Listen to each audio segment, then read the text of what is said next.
The Basketball Hall of Fame 60 Days of Summer is your chance to see your favorite basketball stars live and in person. Check hoophall.com for a complete list of all these exciting appearances and plan your trip today. Antonio, first of all, thanks so much for joining us today here. It's, you're someone whose career I watched from beginning to end. And you and I were sharing in the back a moment ago a quick mutual friend that we have from UTEP, the Miners of University of Texas, El Paso.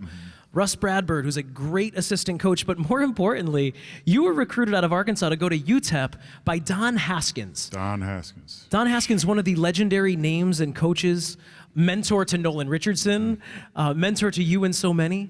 Can you talk about what it was like to spend 4 years playing, learning, studying from Don Haskins? Yes. First of all, thanks for having me.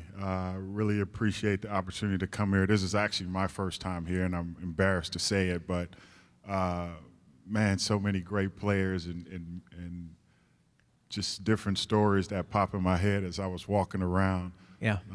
When I got to that picture of Don Haskins, I stopped because I just remember, the last time I talked to him before he passed away. Sure. And brings me back to the first time that I ever met him, and we sat in his office because I came on campus. We sat in his office, and he has that, the picture of the Texas Western team, that '66 team behind him, and so I asked him about the picture first, and he was like, oh heck, if I would have known they'd have made a big deal, I'd have started one white guy. We would have still won. But he was just such an amazing man from the standpoint that, he told me, and one of the reasons why I ended up committing there was he told me that he would teach me how to play defense, and if I learned to play defense the right way, that I can play this game for as long as I wanted to play. And I just looked at him, and it was crazy because he was the first coach that talked about defense. Sure. Everybody was talking about offense and how many points they scored and what they did. And it was amazing that he said that. And then I sit here now, having played, 20 years of basketball, and defense is the one thing that just kind of carried me. It's something that you can always do when you're on the floor. Yeah. I didn't like that he stuck me in front of Tim Hardaway and said, put your hands behind your back and guard him full court. I didn't like that, but he told the truth. He told the truth about that, and some of the other things that he taught me were just amazing. And he was we talk about that the Texas Western team that he was a part of, and he was an advocate for more than just basketball, which is why those of us who know Coach Haskins' story understand he's an agent for social change as well, which made him such a man ahead of his time as well. Yes, once again, if guys like that were in the era today, things would constantly be changing because he would be fighting for so many great causes. For sure. Let's talk about your friend Tim Hardaway as well, who you played with at UTEP. And it's funny because Tim and you, as recruits, I'm not sure that those of us who were watching college basketball in the mid to late 80s realized that kid from Arkansas and that kid from Chicago that no one was really talking about. No one was really talking about the Davis and the coming out. And next thing you know, y'all are going to the round of 32. Y'all are going to the third round of the NCAA tournament. Did you know right away that Antonio Davis, Tim Hardaway, Don Haskins was going to be special? No, not at all. It was when I first, Tim was a year ahead of me. So when I got to campus, you're playing a lot of pickup basketball. And, I walk into the gym and I see Tim just dribble through a whole team and lay the ball up. And I thought it was like, it's one of those things you kind of walk in and see and you don't believe. Yeah. And so the very next time he came down, he did the same thing. And so I'm excited because I'm getting a chance to play with a guy like that. Yeah. But when he left, it was like I should have left with him because I didn't really learn offense because he just gave me the ball and I laid it up. He made everything so easy for me. But he's one of those guys that you love as a teammate because he pushes you to be your best each and every day. Yeah. And I love playing with guys like that. We all really work together, and that's something that I will always remember of those minors teams. And after 4 years, I mean, this is a different era, right? For those of us of a certain vintage, we remember back in the 1900s, Good word, right? I like it. Back in the 1900s, people used to stay for 4 years at college and play basketball, and of course you did that at UTEP. Then you were drafted by the Pacers, which is interesting because you made sort of in 2016, we see a lot of people doing the reverse. You chose to go to Greece and play for Parthenaikos, a fantastic team, Yes. and then win a title with Milano. Yes. And you chose to go to Europe rather than sign with the Pacers. We'll talk about ending up with the Pacers later, but what was that decision like for you, the people, your friends, and your family in those moments, those discussions? Here you are sitting at the doorstep of the NBA. Yeah. And you're like, nah, not right now. Yeah, a couple of people thought I was crazy, but you know, the skinny little kid, I really knew that I wasn't ready for the NBA.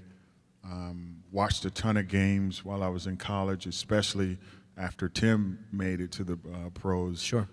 Watched him play a lot of basketball, talked to him a lot, and then just realized at 6'8", 100 and barely 200 pounds. Sure. I just wasn't ready to play against grown men, and I'm watching these grown men go out and play, and I'm thinking, if I just had a little bit more time to develop my game, to gain a little bit more weight, get a little bit stronger, I would come in and make a great first impression. I didn't want to come in as a project. Sure. Because then it's like everybody's waiting for you to do something, waiting for you to fit in. Whereas, because I go to Europe and we're practicing twice a day. It was such a great setup because I would go in the morning, lift weights, do some work in the gym, get some lunch, take a nap, and then come in the evening and actually practice with the teams. So it was a great opportunity for me to grow. And then that third year, like you said, in Milan, Mike D'Antoni was my coach. So for a whole 6 or 8 months, we played ball. We watched a lot of film. Yeah. We read books. I mean, we prepared for me going to the NBA. Sure. And I think that's what led to me being there for so long. And D'Antoni's system probably had a lot to do with you coming back so offensively minded as well, right? Yes, just ready to go. Yeah, Understanding that, you need to do more than stop other people from scoring. You need to know how to put the ball in the basket yourself. Yes, and you sir. did. So you come back that third year, and you sign as a free agent. The fourth year, I mean, you sign as a free agent with the Indiana Pacers, the team that drafted you. On paper, and maybe practically speaking, that seems like the best possible case scenario playing out for at that point, 26-year-old Antonio Davis, wasn't it? Yes, indeed. Larry Brown was the coach that first year. So I came back, I played in the summer league. Larry Brown was the new coach and set me down and said, hey, I know these guys, but I don't know them. There's a great opportunity here. And that's all I needed to hear. I have an opportunity to play and earn some playing time. And once he did that and I signed, everything else was history. And Larry Brown was, I thank him to this day for being that one coach who took a chance on me and ended up, his saying, once again, is play ball the right way. Every second you're on the floor, just play the right way. It's amazing how many names of coaches you're throwing at me, and almost all of them are already Hall of Famers. All of them will be Hall of Famers, Lenny right? Wilkins. I played for Lenny That's Wilkins. right, Lenny Wilkins. So your rookie year, your NBA rookie year with the Pacers, you go on one of the great runs of the Indiana Pacers. You play in, I believe, 81 games that year, and still, again, to those of us of a certain vintage, those Knicks Pacers series in the Eastern Conference Finals, my blood still boils thinking about the way that the Knicks did y'all dirty. Too. Yeah, exactly. So that's my question. Was on the floor, it looked nasty. I mean, there were black and blues coming out of there. Off the court, was the animosity as bad off the court as I imagine it? It was one of those things. When I got to Indiana, not just the players, but the coaching staff, people who worked upstairs in the PR department, it was like when the Knicks came to town, there was something different about everybody. Yeah. Everybody was edgy. Practices were different, So you get this feel that nobody likes the Knicks. So you don't have a choice. You don't like the Knicks. But But yeah, those guys, I think it was more of a respect thing. You know, you play against those guys and you know they're tough. They're no nonsense. Right.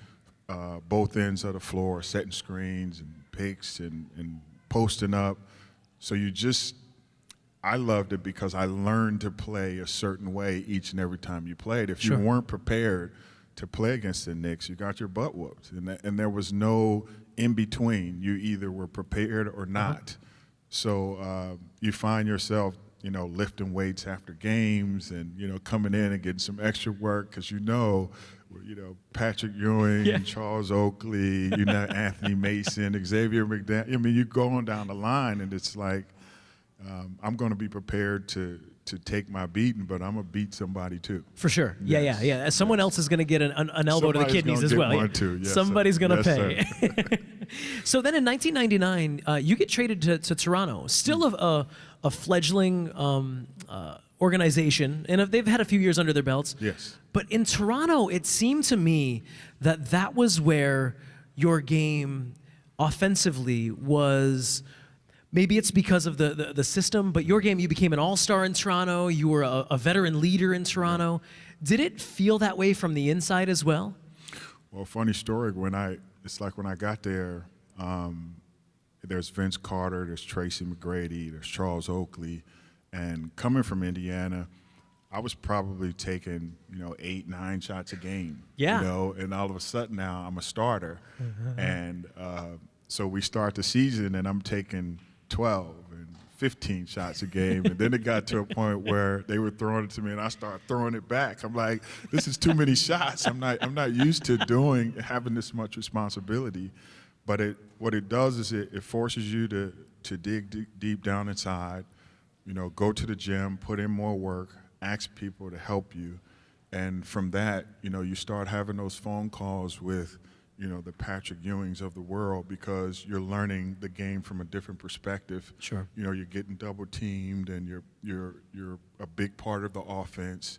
So I had to learn how to play the game that way, and it was an amazing time for me. It was one of the reasons why I was hoping I would get a chance to start and see how good I can be. Right. Which led me to Toronto. Now, Antonio, I think about all of the great, as a guy who was getting an awful lot of action on the low block and was, a guy who, in the era of action on the low block, you were getting some action on the low block. You played with, I'm thinking about, all the guards too, the Mark Jacksons of the world, the guys, the Tim Hardaways of the world. Young Tracy McGrady. I feel like the world and many of the kids in here right now, when I say Tracy McGrady, I'm not sure they realize how much they need to be YouTubing young Tracy McGrady. How good could that career have been had not for injuries happened? We used to have those practices where we would come in and you were either on Tracy McGrady's team or you were on Vince Carter's team. And a lot of times, as crazy as it may sound, I wanted to be on Tracy's team. There was something about Tracy, this drive that he had. And for those who know Penny Hardaway, Tracy was more like that, like a big guard, really ahead of his time. Like if he was playing today, he would be incredible. Agreed. Because he's a guard at 6'8", who can do a lot of different things, like a Jalen Rose, who's 6'8", point guards. They're just phenomenal athletes. They understand how to play. They're great leaders. And these were just two young guys in Vince and Tracy who, we were just trying to do our best to teach them how to lead. You go ahead and we're just going to follow. That's it. Because you give those guys the ball, and it was pretty simple for them. Yeah. But just love the way they conducted business each and every day, and we had a great time. You did have it looked like so much fun from the outside. Yeah, first time the playoffs were played outside the United States. That's the truth. We were on that team, Absolutely. It was crazy up And there. then a couple of years later, you're on another significant playoff team. I'm starting to see a common pattern here. Everywhere Antonio Davis goes, a significant playoff run happens. We got a chance. We're going to work hard at it each and every day. Every and hopefully day. It happens. Yeah. With the Chicago Bulls. Because then after a trade to the Chicago Bulls, you're part of a team that goes to the playoffs for the first time in the post-Jordan era. What was the city of Chicago? You and I both share a big love for the city of Chicago. That place, on its worst day, is one of the most amazing cities Yes, in the it world. is. When you are taking and you are assisting on that team and taking them to the playoffs for the first time since '98 when Jordan was there, can you describe that city? Man, it was amazing, but a couple of things I remember was, Jordan came in after a game we won, and he's walking around the locker room. Obviously, everybody's kind of in awe because he's there. And he just comes and he stands in front of me and he looks at me and he gives me this look like, dude, you're late. You're late to the train. You should have been here a long time ago. But it was amazing just being in that locker room, first of all. Yeah. The United Center is just an incredible place to play. And my role had changed. Obviously now I'm a little bit older, Sure. and I have the likes of Eddie Curry, Tyson Chandler, who were just coming out of high school, had been out of high school a couple years. Then they got Lil Deng and Kurt Heinrich, Ben. So there was this young team that they had. It was like we just need a steady anchor, there. And so it was just little things like each and every day, we're going to clean our lockers. We're going to come to the games dressed appropriately, and things that I was taught from being in Indiana. We're not going to have loud music before the games. We're going to concentrate. We're going to sit down and talk about games ahead of time. There were so many different things we were doing, and it all paid off. I told them, I was like, you guys may not have liked me all year, but this is what it takes so that at the end of the year, you're on the inside. You're not outside looking in and wondering, are you ever going to play in the playoffs or have a chance to win a championship? You got to make those sacrifices early, getting to practice an hour and a half before practice and leaving an hour after. All those things, hopefully, I taught them, and they used it for the rest of their careers. That's so fascinating for me to hear, because I think so many of us, especially in the media, who only see inside the locker room when the music is loud after the game, don't realize that there is a veteran presence on effective teams, Right. That is saying, hey, guys, this is not the way it goes, right? And I think many of the people sitting here probably haven't had that experience as well. And so was there one, I'm going to call him a kid, he's a grown man, I'm sure, 22, 23-year-olds, grown men. Was there one young player on that team who was absolutely receptive to the sacrifice and whose success maybe doesn't surprise you because of that? Scottie Pippen and I used to sit there. I had a chance to play with Scottie Pippen. I can't believe that. But Scottie Pippen and I used to sit there and debate who was going to be the better player. Cool. Was it going to be Eddie Curry or was it going to be Tyson Chandler? And we used to have these debates going back and forth and back and forth. And although at the time Eddie Curry was the best player because he had great hands, great athleticism, he understood a little bit more, you saw something in Tyson Chandler was just, soaking it up as a sponge. He was there early. He was lifting weights, Cool. real skinny. But then you see him fill out, and he just wanted more and more and more. And now you sit here and look at their careers, and you can't even compare them. No. Tyson has won a championship, has still in the league to this day. 14, 15 years later. So it's just amazing.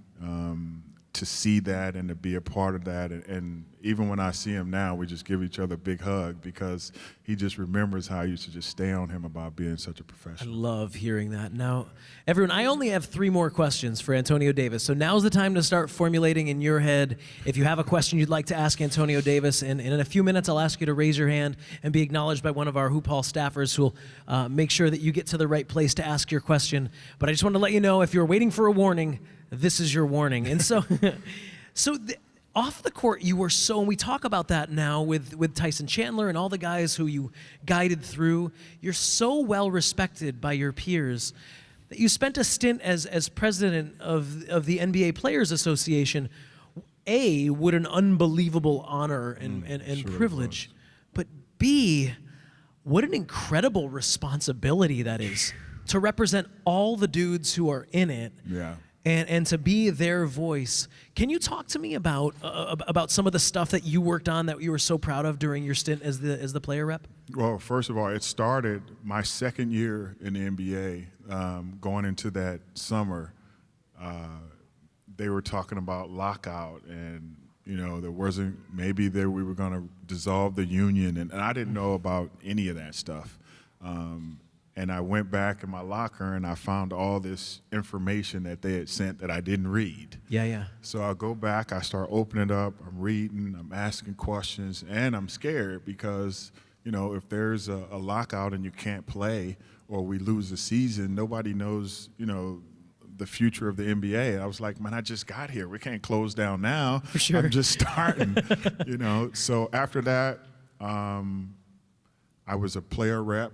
I told the union, hey, I want to represent the Indiana Pacers as a player rep, which basically you're just taking information from the union back to the players. If they have questions or we have issues, you're taking it back to the Players Association. And then 2 years later, I wanted to get on a couple committees, so I got on the negotiating committee. So our first negotiations after that was like '98. So I'm in the room as we're negotiating a collective bargaining agreement. That's heavy. Against owners. There's like 10 owners. There's David Stern and lawyers and all of that.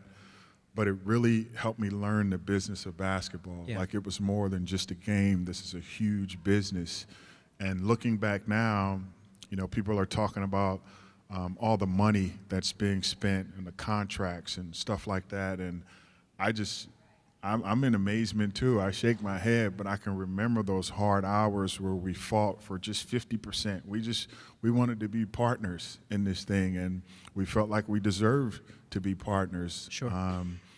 It's just an incredible feeling to know that I took a stand, I got involved. Yeah.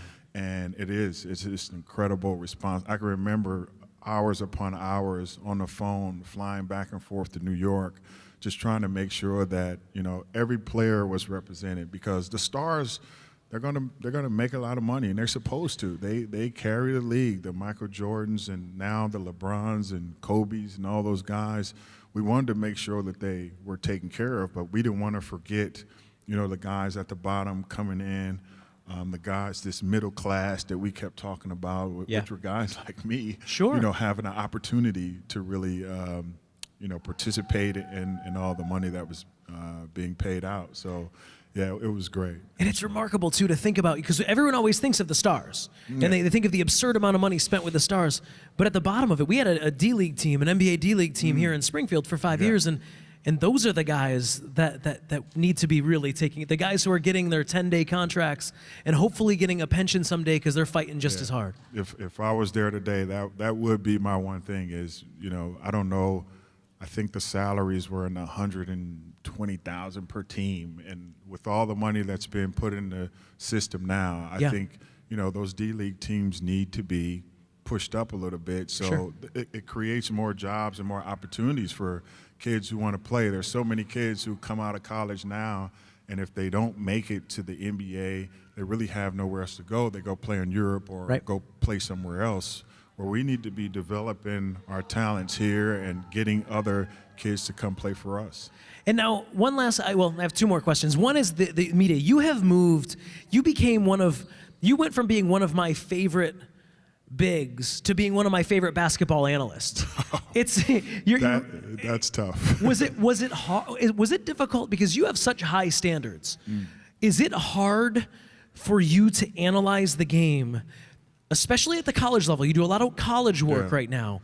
Is it hard for you to look at a walk-on for Colgate and not apply the same standards as you would for like a first-round draft pick for the Pacers in '97? Yeah, well, you make sure that with anything, you give the kid an opportunity. I have a hard time criticizing a guy who, maybe missed a shot or didn't make a play or, didn't do something right, because I understand it's not as easy as it looks. Yeah. There's a lot of factors that go into, and when the lights come on, you have to be ready. You're either doing it or you're not. So it's hard for me to criticize, but a lot of times what I try to do is I hopefully try to, bring the fans in and give them a perspective of the basketball player to see that there's a lot of factors that went into this play. There's a lot of factors that went into the outcome of what just happened. So let me give you that, and hopefully an entertaining kind of way, so that it's fun, and I want you to enjoy it. Yeah. But I also want to give you some information, and so that you understand more of what's going on, and then have an appreciation for what guys go through. There's a teaching element to what you do, which I love. Hopefully. Absolutely love. It's an art. Before I ask my last question, now's the time. If you have a question for Antonio Davis, you may raise your hand, and you'll be recognized by one of the Hoop Hall staffers who will get you in line over there. So here we are. We're sitting underneath so many faces, and we hinted at it a little while ago. And this is your first time in Springfield. I sincerely hope it won't be your last. No, not at all. This is awesome. What is it like to have this conversation amongst this brother and sisterhood in the city where the game was born, for a guy who's lived his whole life for this game? It's amazing, one, because as I talked about being a part of the union, there were so many guys before me that paved the way, that made sacrifices, that were disciplined, that gave up some things, for me to be able to play, and not just play, but to go to college on a scholarship, to then have an opportunity to make money and support my whole family. It's just I can't say enough about the work. I think that was one of the biggest reasons I did what I did with the Players Association, because I just felt an obligation to continue to pave that way for these guys now coming behind me. Yeah. And I hope they understand that it's more than just basketball. It's more than just what they do on the court. Sure. We just saw at the ESPYs, we saw LeBron and the rest of the guys, Carmelo, talk about things that matter. And more than anything, I just wanted to educate guys on the business of basketball, and just getting them to understand that what they do on and off the floor, it matters. Whether they believe it or not, it matters. Somebody's always watching. There's a bunch of young kids out here with jerseys and the sneakers that you wear. We have an obligation and an opportunity to make a change. And I think that if we stand up for more than just what goes on the floor, I think that we can make some changes. I could not add, absolutely. Thank you. So, Antonio, I hope you don't mind someone wearing a Cleveland Cavaliers Kevin Love shirt being the first one. Is that all right? Here, come on up. That's awesome, man. Come on up, buddy. I love it. So here's the format. I'm going to ask everyone as you step up. Here's the only rule I have is that you let me hold the mic. You can tell Antonio your name and the city you're from, and then you go ahead and ask your question. My name is Chris. I'm from Rye, New York. And if you still played today, would you rather play with Steph Curry or LeBron? Well, let's go for it. Wow. That's hard, because I played with Steph's dad in Toronto. And Steph is a guard. And what I did was I set screens for guards, and I got them open.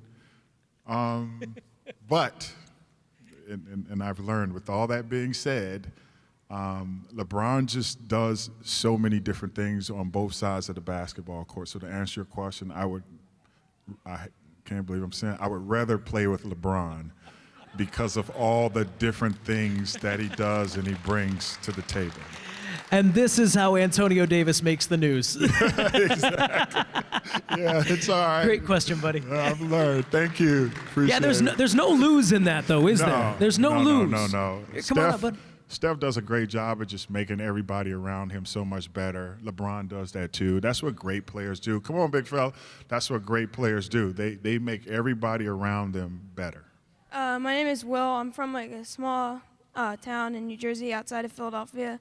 What was it like playing against Allen Iverson in 2001? Whew. Well, after he torched us for 50 in game 4 or whatever it was. The one thing about AI was you can try whatever you want to stop him from coming to the basket, and he just kept coming and coming. I would knock him down, I would step on him, I would hit him, I would elbow him. I mean, this kid is 160 pounds dripping wet. You figure at some point he's going to stay down and he's going to stop driving to the basket, and he just never stopped. And I was like, oh my, what am I going to do about this guy? But such a big heart, man. You talk about playing the game the right way and never giving up. I've watched some of the specials he's had, and you talk about a guy who, you know, left it on the floor each and every time he played. That guy left it on the floor. Yeah. Great question, buddy. That was the peninsula in him. That was the Virginia Peninsula in him. It would not let him stay on the floor. Man, he was incredible. He was incredible. My name is Clinton, and I'm from Trumbull, Connecticut. What I would like to ask you is, what is it like to play for Larry Bird? Larry Bird. Wow. I have to be careful with this one. You know, with Larry Bird being up on the wall, I got to be careful. Let me put it this way. Larry Brown became coach of the Pacers.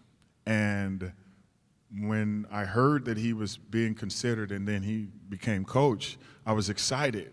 I was excited for a lot of different reasons. Not only was it Larry Legend coming to be my coach, but he played with Kevin McHale, who had the best up and under in the world. He played with the Chief, who could play. And then he had so many things that I was like, okay, he's going to teach me how to be Larry, you know? And then he came there, and it was this, I don't know, this arrogance about him that he expected me to know how to do the things that he did. And I was like, dude, it doesn't work. You're a coach now. You're supposed to teach me. But it was after he kind of got through that first initial, oh, you can't do it like I do it, and start showing me how to do it, then it was great.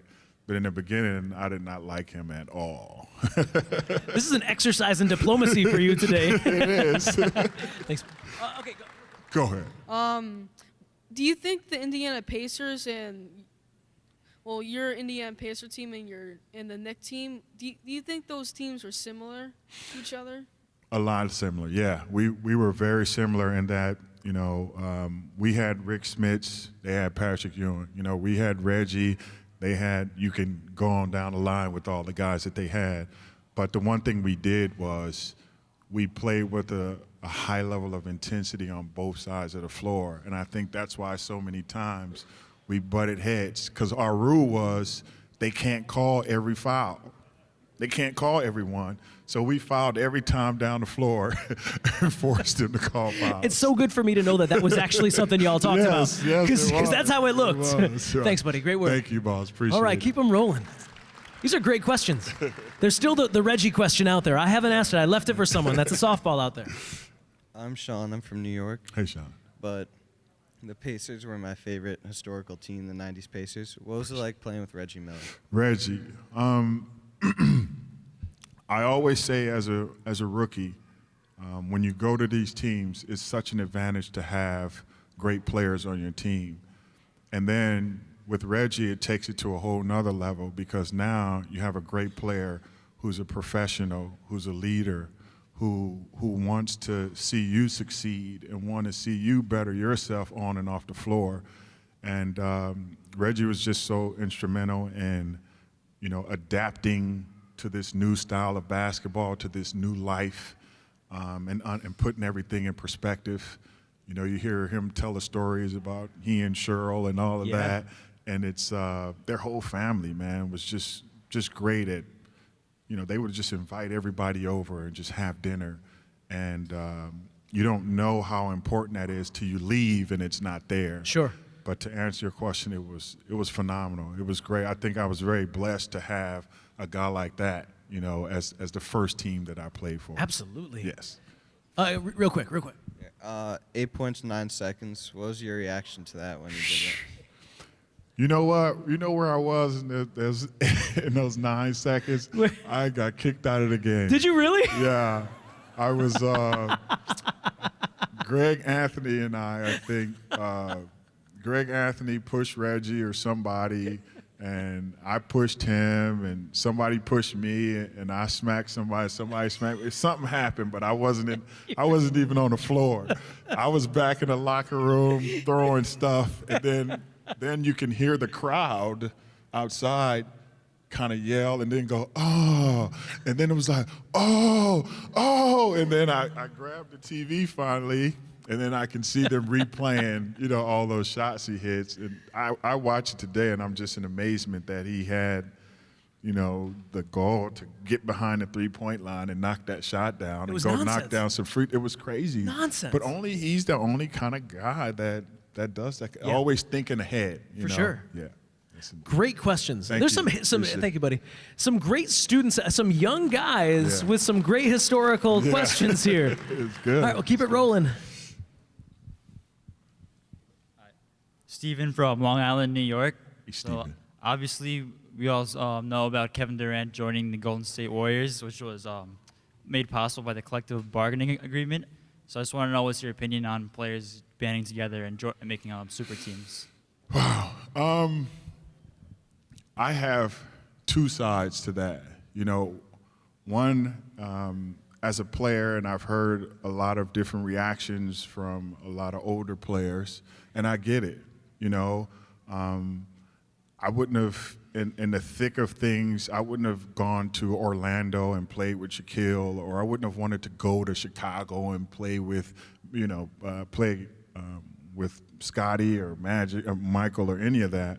But it's just a new day.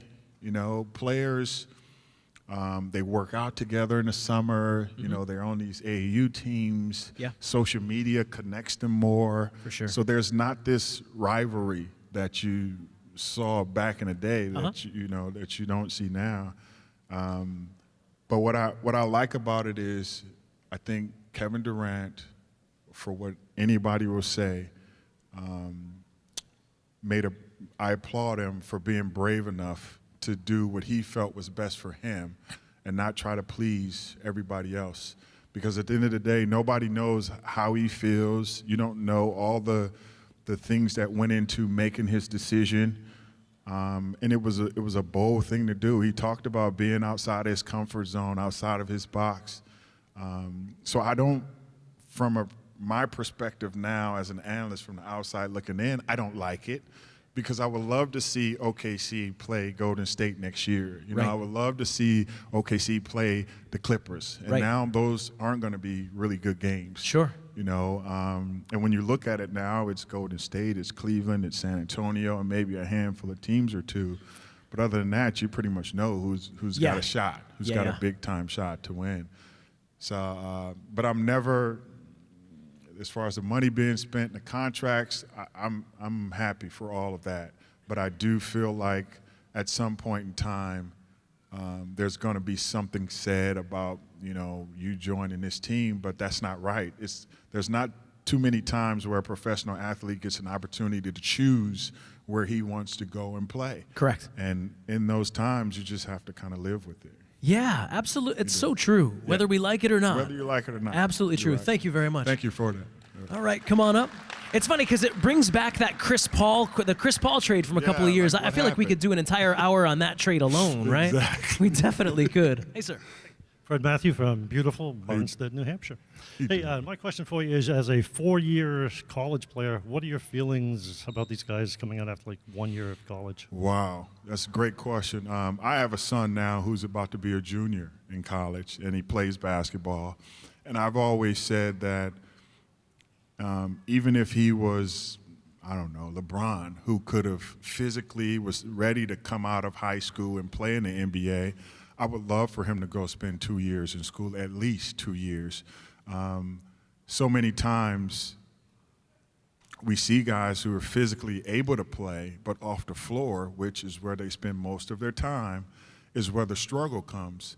And for the ones who have great support systems, for the ones who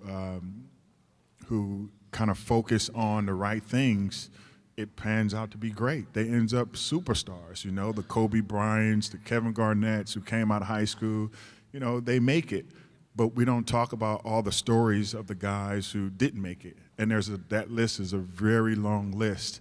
And what you see now is a lot of these guys, whether they are drafted early or late, their parents are going to these cities and literally living with them the first 2 or 3 years until they are established.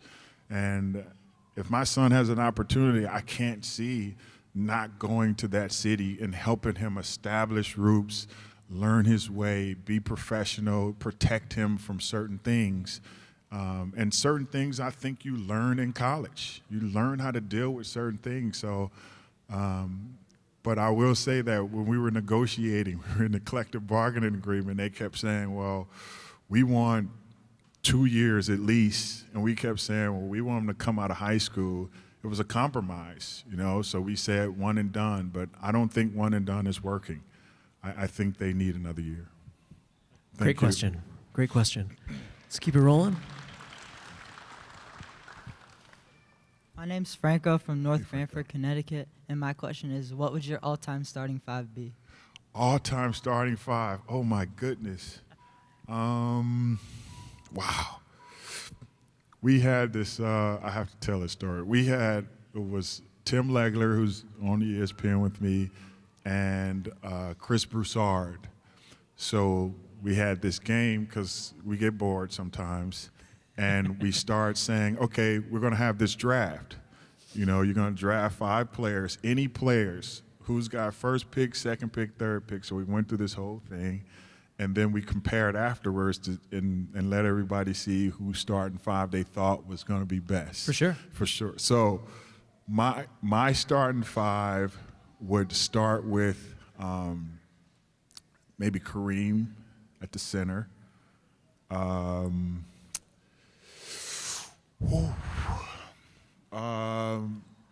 Magic at point.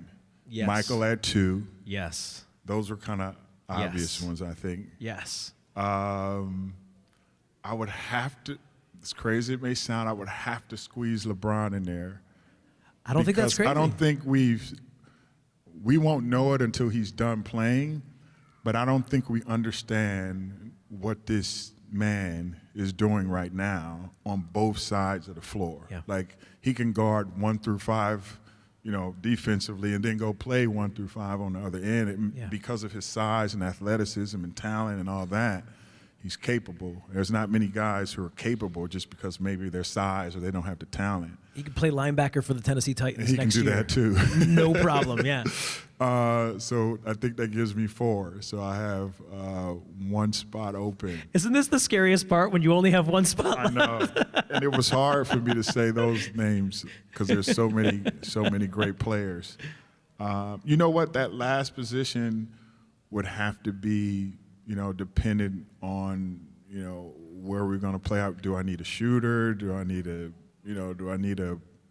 Dennis Rodman who's a rebounder? I can respect that, I got all absolutely. these guys who can score and do so many different things, but that one guy may make the difference. Okay. So will you take 4 out of 5? no, I'll throw another. You're gonna go for it? Wait. So I had Magic, Jordan, LeBron, and Kareem.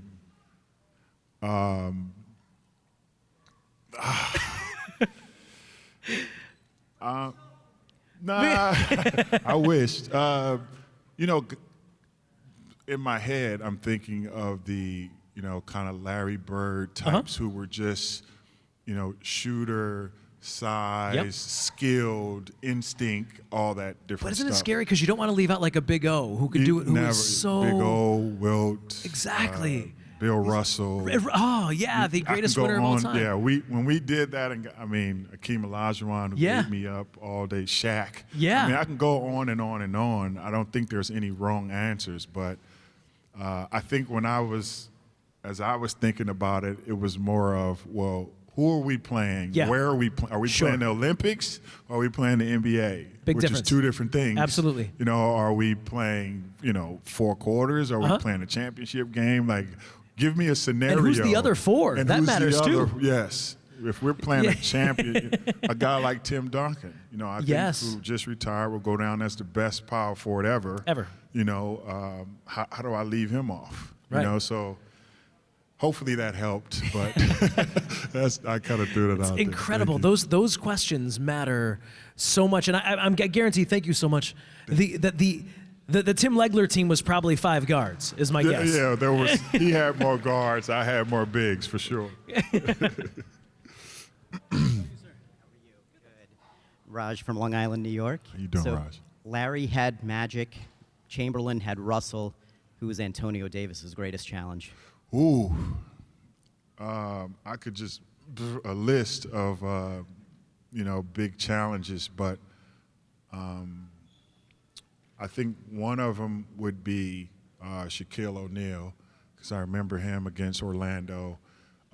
Such a big body. Yeah. They don't let you do it now, but my defense on Shaquille O'Neal started at half court.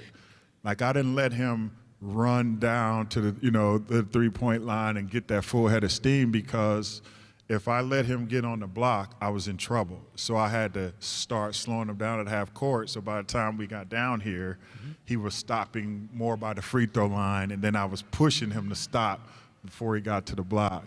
And that was just, each and every time down the floor. He could run. He could handle the ball. He can jump. He can jump for days. Don't let him dunk. No. And make him shoot free throws. It was, yes. Which was harder said than done most of the time. Yeah, but if you can do those things. Yeah, if you can just if you can just stop him from getting to the paint dunking, you're gonna be fine. Like, all right. It's that easy. Yeah. It's like, good luck with that, Thank buddy. you. All right, thank you. You would write the whole book on how to stop Shaq. Just don't let him score. Doesn't work. All right, we'll bring in the closer. I love this. My name is Ricky from Long Island, New York. Long Island. And 15, 20 years ago, the game has changed to today so much. Now, where do you see this game going in 15, 20 years ago? 15, 20 years in the past, in the future. And what I see is it's all a big game. It's all big guys. Kentucky, when I seen them, they got guys 6'6", 6'5", unstoppable. True. Where do you see this game in 15, 20 years? I think a lot of it is going to depend on the rules of the game. Will they remain the same? No, they're going to change. They're going to constantly change. But I think what we're going to see is 5 skilled guys on the floor, no position, all able to create excitement from a lot of places on the floor. And what I mean by that is, if we go back and we watch, Miami, when they had LeBron and D. Wade and Chris Bosh, that team to me could play one style of basketball for a quarter or a possession and then play a totally different style the next possession. And I think that's where we're headed towards now. It's like and that's why I feel it's so important to have, 2 years of college or 3 years of college, because you come in with an understanding of how to play.